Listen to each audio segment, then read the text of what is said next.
Chapter 4. Catherine Earnshaw gets to know the Lintons. 1775. Hindley came home for his father's burial. What was more surprising was that he brought a wife with him. She was called Frances, a thin, pale woman with a frequent cough. Now that Hindley was the master of the house, he ordered Joseph and me to spend our evenings in the small back kitchen as we were only servants, while he, his wife and Catherine sat in the main room. Catherine and Heathcliff were treated very differently. Catherine received presents and could continue her lessons, but Heathcliff was made to work on the farm with the men, and as a farm worker was only allowed to eat with us in the back kitchen. They grew up like two wild animals. Hindley did not care what they did as long as they kept out of his way, and they did not care even if he punished them. They often ran away onto the moors in the morning and stayed out all day, just to make Hindley angry. I was the only one who cared what happened to the two poor creatures, and I was afraid for them.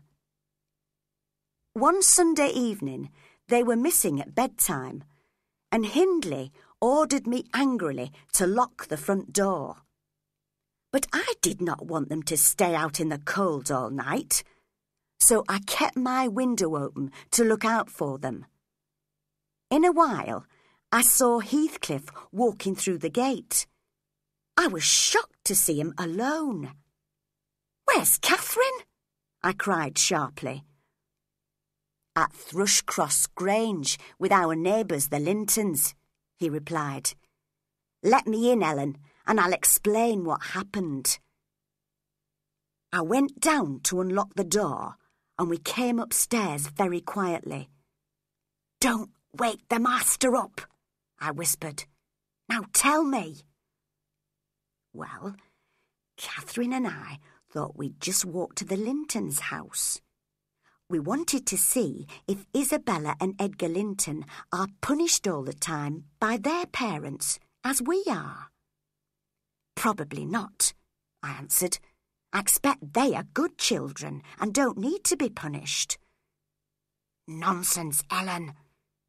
Guess what we saw when we looked in at their sitting-room window?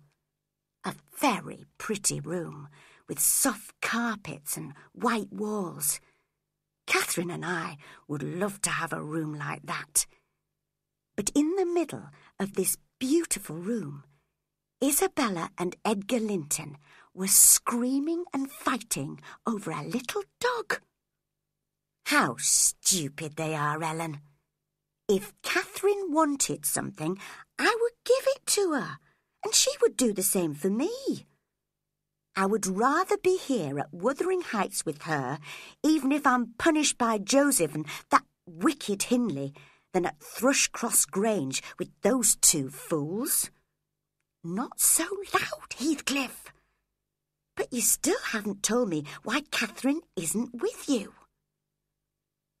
Well, as we were looking in, we started laughing at them so loudly that they heard us and sent the dogs after us. We were about to run away when a great fierce dog caught Catherine's leg in its teeth. I attacked it and made it let go of her leg, but the Linton servants appeared and caught hold of me.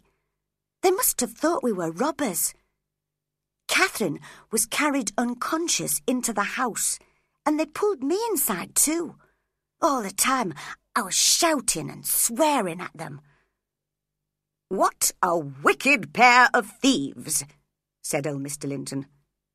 "The boy must be a gypsy. He's as dark as the devil." Mrs. Linton raised her hands in horror at the sight of me. Catherine opened her eyes, and Edgar looked closely at her. "Mother," he whispered. whispered. "The young lady is Miss Earnshaw of Wuthering Heights. I've seen her in church occasionally. And look what our dog has done to her leg. It's bleeding badly." "Miss Earnshaw? With a gypsy?" cried Mrs. Linton. "Surely not. But I think you must be right, Edgar. This girl is wearing black, and Mr. Earnshaw died recently. It must be her. I'd better put a bandage on her leg at once." "Why does her brother Hindley let her run around with such a companion?" wondered Mr. Linton. "I remember now. He's the gypsy child Mr. Earnshaw brought home from Liverpool a few years ago." "He's a wicked boy. You can see that," said Mrs. Linton. "And did you hear the bad language he used just now? I'm shocked that my children heard it." "I was pushed out into the garden, but I stayed to watch through the window. They put Catherine on a comfortable sofa, cleaned her wound, and fed her with cakes and wine. I only left the house when I was sure she was well taken care of. She's a breath of fresh air for those stupid Lintons. I'm not surprised they like her. Everybody who sees her must love her, mustn't they, Ellen?" "I'm afraid you'll be punished for this, Heathcliff," I said sadly. And I was right. Hindley warned Heathcliff that he must never speak to Catherine again, or he would be sent away from Wuthering Heights. And it was decided that Catherine would be taught to behave like a young lady. She stayed with the Linton family at Thrushcross Grange for 5 weeks until Christmas. By that time, her leg was fine, and her manners were much better than before. Frances Earnshaw visited her often, bringing her pretty dresses to wear, and persuading her to take care of her appearance, so that when she finally came home after her long absence, she almost seemed a different person. Instead of a wild, hatless girl, we saw a beautiful, carefully dressed young lady. When she had greeted all of us, she asked for Heathcliff. "Come forward, Heathcliff," called Hindley. "You may welcome Miss Catherine home, like the other servants." Heathcliff was used to being outside all day and had not bothered to wash or change his clothes. His face and hands were black with dirt. In spite of this, Catherine was very glad to see him and rushed up to kiss him. Then she laughed. "How funny and black and cross you look. But that's because I'm used to Edgar and Isabella, who are always so clean and tidy. Well, Heathcliff, have you forgotten me?" But, ashamed and proud, the boy said nothing, until suddenly his feelings were too much for him. "I won't stay to be laughed at," he cried, and was about to run away when Catherine caught hold of his hand. "Why are you angry, Heathcliff? You just look a bit strange, that's all. You're so dirty." She looked worriedly at her hands and her new dress. "You needn't have touched me," he said, pulling away his hand. "I like being dirty, and I'm going to be dirty." As he ran miserably out of the room, Hindley and his wife laughed loudly, delighted that their plan to separate the two young people seemed to be succeeding. The next day was Christmas Day. Edgar and Isabella Linton had been invited to lunch, and their mother had agreed on condition that her darlings were kept carefully apart from that wicked boy. I felt sorry for poor Heathcliff, and while the Earnshaws were at church, I helped him wash and dress in clean clothes. "You're too proud," I scolded him as I brushed his black hair. "You should think how sad Catherine is when you can't be together. And don't be jealous of Edgar Linton." "I wish I had blue eyes and fair hair like him. I wish I behaved well and was going to inherit a fortune." "He has none of your intelligence or character. And if you have a good heart, you'll have a handsome face. Who knows who your parents were? Perhaps a king and queen, far more important than the Lintons." In this way, I encouraged Heathcliff to have more confidence in himself.